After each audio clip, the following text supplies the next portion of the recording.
بسم اللہ الرحمن الرحیم۔ مدینہ منورہ کے مضافات میں ایک جامع مسجد کے خطیب کی ایک خوبصورت بیٹی تھی جو جامعہ میں پڑھتی تھی۔ ایک دن وہ جامعہ سے واپس گھر آئی۔ گاڑی سے اترتے وقت ایک لڑکے نے اس کا چہرہ دیکھ لیا۔ لڑکی بہت حسین و جمیل تھی۔ لڑکے کو پسند آئی۔ اس نے پتہ کیا لڑکی خطیب صاحب کی بیٹی تھی۔ لڑکے نے اسی دن سے صف اول میں نماز پڑھنے کا اہتمام شروع کیا۔ اذان سنتے ہی وہ مسجد کے دروازے پر پہنچ جاتا۔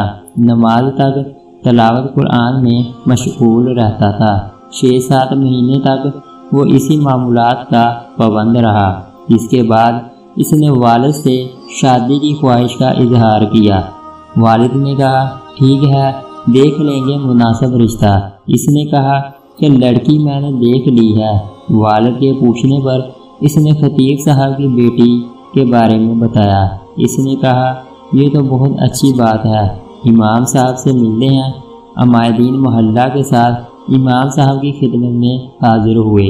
امام نے لڑکے کے بارے میں پوچھا۔ انہوں نے اسی لڑکے کی طرف اشارہ کیا۔ خطیب نے لڑکے کی دینداری کو دیکھ کر رشتہ لڑکی سے مشورہ کرنے اور رضامندی ظاہر کرنے پر قبول کیا۔ چنانچہ رشتہ طے ہوا۔ 6-7 ماہ بعد شادی ہوئی۔ شادی کے کچھ عرصہ بعد لڑکے نے نماز پڑھنے میں سستی شروع کی۔ 1-2 ماہ بعد لڑکے نے داڑھی کاٹ دی۔ گھر آنے پر لڑکی نے سخت ناراضگی کا اظہار کیا۔ اس نے کہا کہ یہ نمازیں تو میں تمہیں حاصل کرنے کے لیے پڑھ رہا تھا، اب مقصد حاصل ہو چکا ہے، اب کیا ضرورت۔ لڑکی یہ سن کر بہت افسردہ خاطر ہوئی اور جا کر والد صاحب سے کہا کہ اس بے دین کے ساتھ ایک دن نہیں رہنا چاہتی۔ یہ معاملہ محکمہ عدل تک پہنچ گیا۔ قاضی نے دونوں میں تفریق کا فیصلہ کیا۔ لڑکا بہت پریشان ہوا۔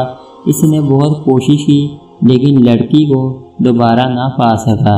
لڑکے نے ایک جادوگر سے مدد حاصل کرنے کا فیصلہ کیا۔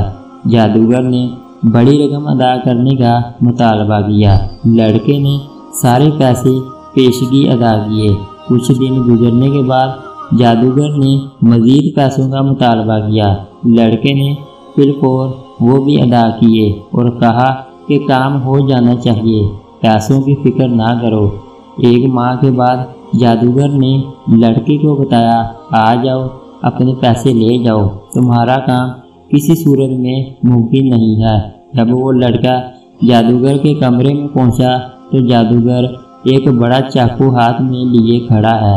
لڑکے نے حیرت زدہ انداز میں پوچھا یہ کیا کر رہے ہو؟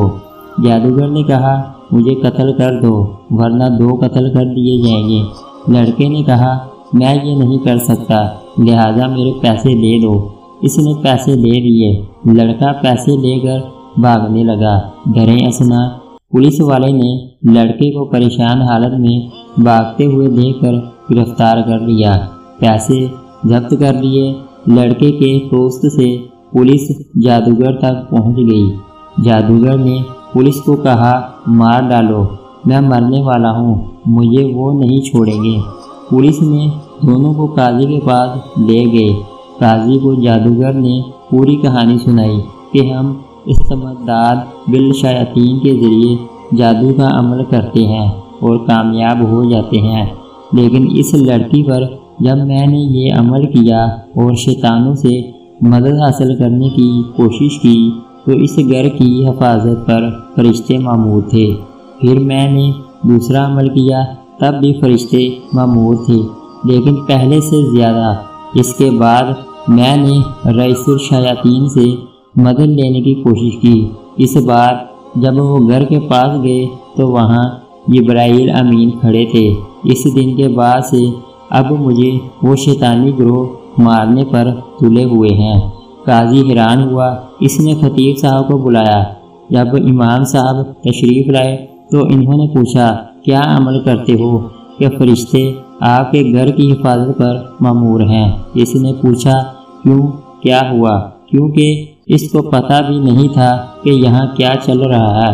جب انہوں نے امام صاحب کو پوری کہانی سنائی تو خطیب صاحب نے کہا کہ ہمارے گھر میں صبح روزانہ سورۃ بقرہ کی تلاوت ہوتی ہے، اور جس گھر میں سورۃ بقرہ تلاوت ہوتی ہے اس پر جنات اور شیاطین کا اثر نہیں ہوتا۔